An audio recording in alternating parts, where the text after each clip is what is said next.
البداية. يمد يده تنظر، كان الربيع حولها بداخلها بين رموش عينيها، مضينا مضيئا بين رموش عينيها مضيئا كما وجه القمر. تطلع مبهوتا من صفع المباغتة، حدق بعينيها البنيتين فأظهر القمر. ترتعش الأشياء خوفا من عواصم الربيع المدمرة.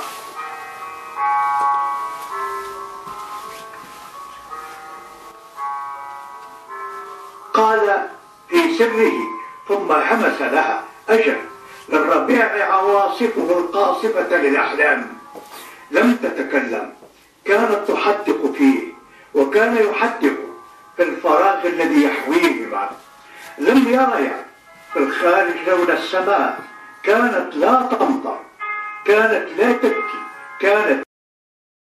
كان أخي رزقي ديداني الكاتب الروائي الذي طبعا تربيت في حضنه، ولم أكن أعلم أنه سوف يكون يوما ما كاتب بهذه الدرجة. بحوالي 1979 حيث التحق بمهنة التعليم طبعا في ولاية عنابة في منطقة الشرفة. رزقي ديداني، فعلاقتي به كانت أيام التعليم الابتدائي في أحد المناطق النائية جدا، وهي الآن أصبحت مدينة كبيرة، وهي القنطرة بسيدي عمار. وكنا ندرس في مؤسسة تسمى عزيزي أحمد في طريق الشرفة. كان الصديق ديداني يأتينا، وفي تلك المرحلة لم تكن هناك مراجع ولم تكن هناك مرتكزات للتدريس، فكان يأتينا ببعض الكتب القديمة والمجلات من تونس نستعملها كمراجع لتحضير مذكرات التدريس في الابتدائي. ومن ثمة انطلقت صداقتي، عشت معه في بيت واحد وفي مكان واحد ل3 سنوات، وافترقنا بعدها في الإقامة، حيث ذهب هو إلى مكان وعدت أنا إلى مكان تابعت فيه دراستي وهكذا. لكن بقي اللقاء مستمرا على الأدب والإبداع. هو رزقي ديداني في الحقيقة من عائلة أمازيغية، وكانوا أصولهم من بلاد القبائل، وأعتقد من الأربعة ناثراث. ثم هاجرت العائلة إلى تونس، ثم دخلوا إلى الجزائر واستقر بهم المقام في الطرف. السي رزقي ديداني إنسان أديب وثقافته عالية ياسر، ومستوى الثقافي نتاعو باهي ياسر، وعاد طفولته في منزل بورقيبة مع بابا الله يرحمه. بقينا أصدقاء اليوم هذا، اليوم اللي توفى هو الله يرحمه. نمشي ونجوا لبعضنا للجزائر، جاب حضرنا تونس، تعجبوا الماكله تاع تونس، الماكله الكسكسي، الماكله الزمنيه تاع تونس يحبها. يتفكر السيفونير نتاعو في دعشون وين كان يقرا غادي، يتفكر حي نجاح، يتفكر الطفوله نتاعو، يحب بتي باري اللي منزل بورقيبه تعجبه ياسر. ولهذا السي رزقي الله يرحمه كان انسان يحب الدراسه ويحب المطالعه ويحب يكتشف الحقيقه تاع الانسان. كل الناس اللي في الكياس يحب يكتشفوا كيفاش يعيشوا، كيفاش النمط نتاع الحياه نتاعهم، يحب المعاملات مع الناس الكل. انسان طيب ياسر والله يرحمه وينعمه، وذاك بقى في قلبنا وبقى في ذاكرنا اليوم من هذا. المدن التي أثرت على حياتي ككاتب وكإنسان وكطفل في البداية، أول مدينة رأتها عيناي هي بنزرت. بنزرت مدينة ساحلية، هي تتوسط البحر من جميع الجهات. أجمل ما فيها هو القنال. كان البطاح في ذلك الزمان البعيد في الستينات، وكنت صغير. أول مرة أركبه وأحس بأنني في خيال بعيد. بنزرت بها مكاتب جيدة، وفي ذلك الوقت كانت مكاتب جيدة. بنزرت أحبها لأنها أول مدينة أعرفها في حياتي. من أعماله أيضا أنه نشر عملا على شاعر أمازيغي محند محند، وكتب عنه يعني عملا شيقا، ويعني قدم فيه صورة قوية للأدب الشعبي الجزائري.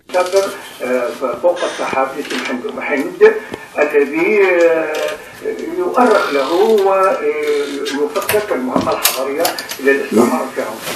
ثم قبله كان العبق الدخان دائما دار المثقف للنشر وهي مشهورة.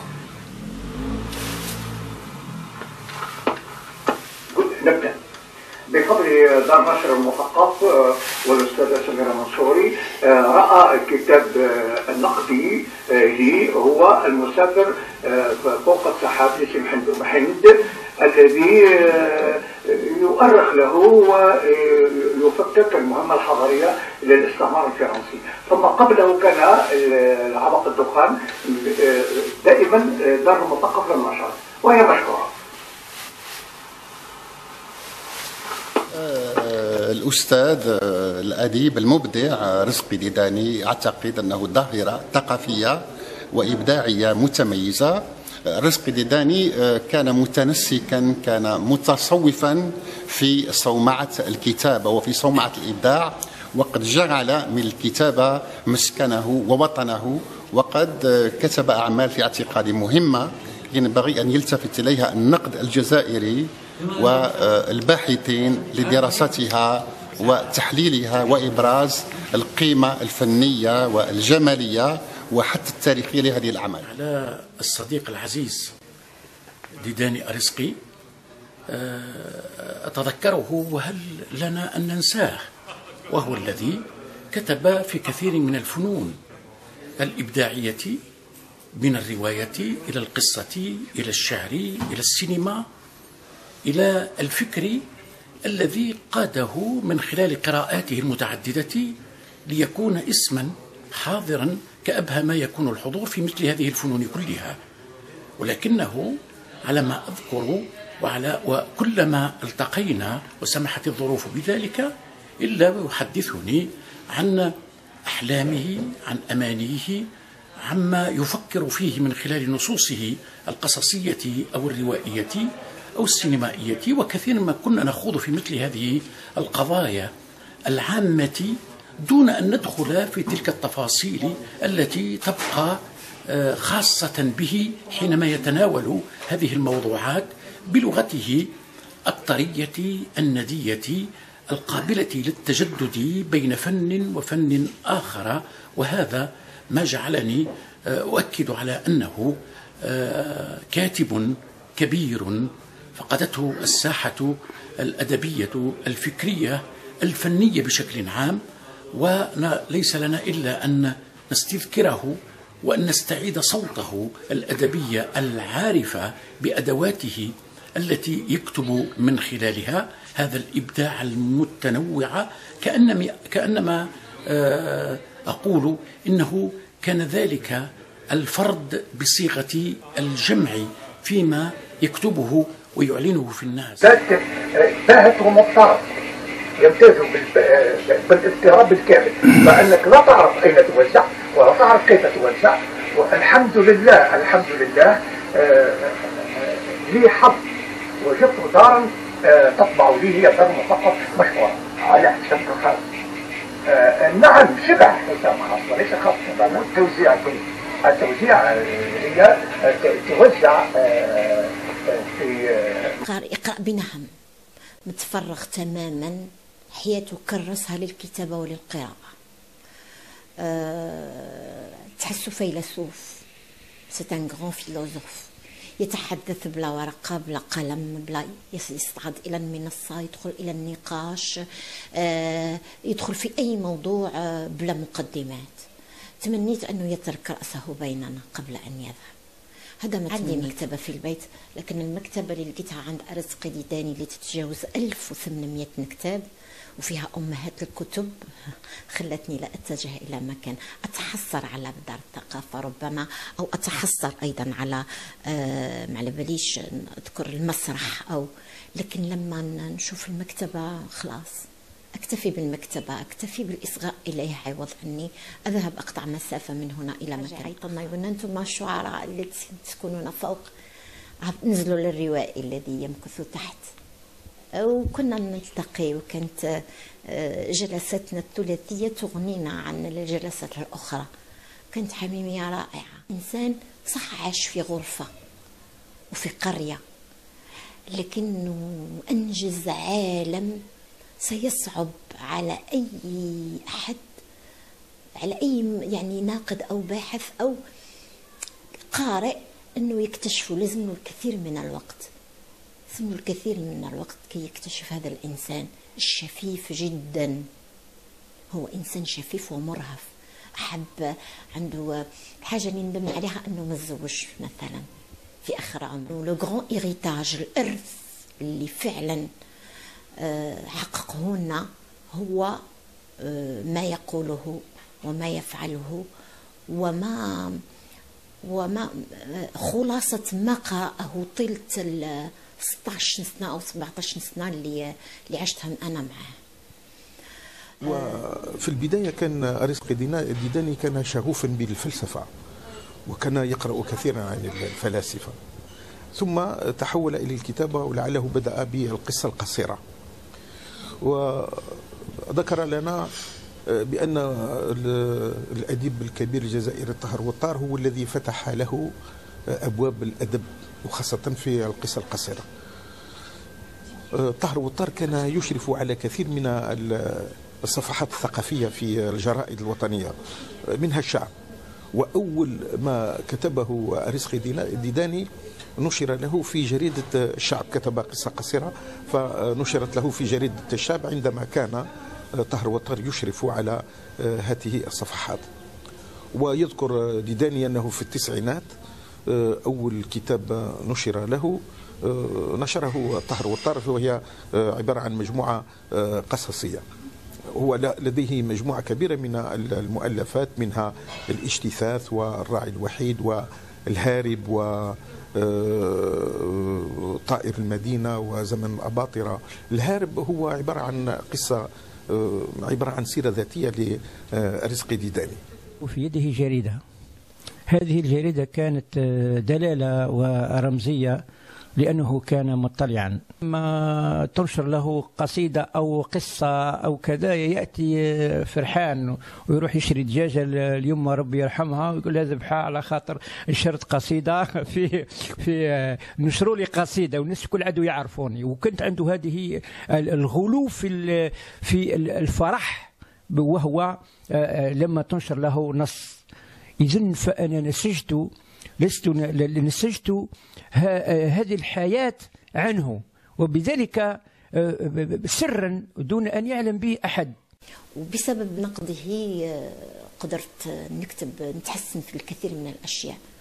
جي أنتامي الرواية منه، هو وثق لي روايتي، كتبها قبل ما يروح وحطها لي على سيدي. من اهتمامات رزق ديداني أنه كان شغوفا بالمسرح، وكتب مجموعة مسرحية بعنوان بروميثيوس، وهذه المجموعة نالت إعجاب كثير من النقاد، وكانت محل دراسة، رسالة ماستر أعتقد في جامعة من الجامعات الجزائرية تناولت هذا العمل. وأنا أدعو كل الباحثين وكل طلبة ماستر والدكتوراه النظر في أعمال أرزق ديداني، لأنها ذات قيمة فكرية وفلسفية وتاريخية كبيرة جدا. رحلة المرض تاعو كانت صعبة جدا، وأنا اللي كنت الراعي الرسمي معاه، لأنه ما رفض أنه واحد يقترب له، رفض الأختو، رفض الأخ. التصقنا نحن مع بعض، عشت معاه في فترة المرض، واستطاع أن يسيطر على مرضه وعاش الحمد لله بيننا 8 سنوات. كتب فيها بعد لا شيروجي تاعو، عاد وكتب الراعي الوحيد، آخر ما كتب الراعي الوحيد كتب غرناطة، ريحة غرناطة، زمن الأباطرة، كتب كثيرا، كتب 5 كتب. رزقي ديداني ظل متمسكا بأحلامه، ظل متمسكا بالكتابة رغم المرض، فهو لم يستقل من هذه المهمة النبيلة، وقد جعل منها كل شغفه وكل حياته.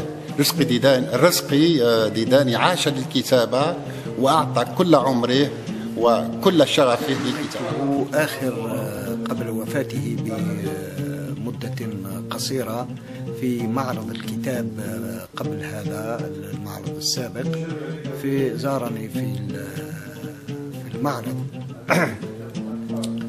وكان منهك كثيرا، وسألني على بعض منتجاته التي أصدرتها له على مستوى اتحاد الكتاب الجزائريين، وأعطيته بعض النسخ، وكان لقاء جميل.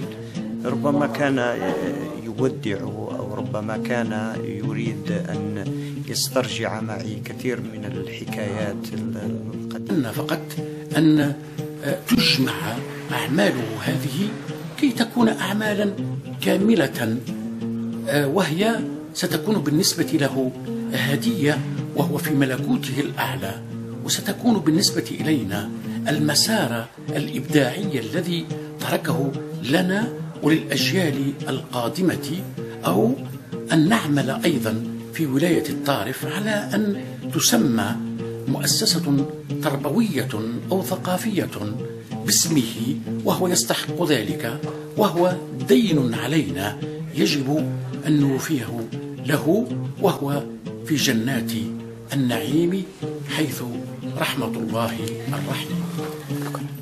له دين علينا لإحياء ذكراه بتسمية شيء أو ملتقى أو شيء من هذا القبيل. نتمنى أن يعطينا الله الصحة والقوة حتى نعطي لصديقنا ما يستحق من مكانة، ولا نريد أن نخلد فكرة عندما كان حي شاتي تمرة أو كما يقولوا عرجون، فهو يستحق أن يكون له العرجون دائما وأبدا شامخا مثل شموخ كتاباته وإبداعه من السلطات المحلية، يعني في خاصة في الطرف، تخليد اسمه في مدرسة أو في مكان عام أو حتى في شارع، حتى يذكر الأجيال، تذكر الأجيال بأن رجلا أديبا وهادئا ومفكرا ومسرحيا مر على هذه المدينة.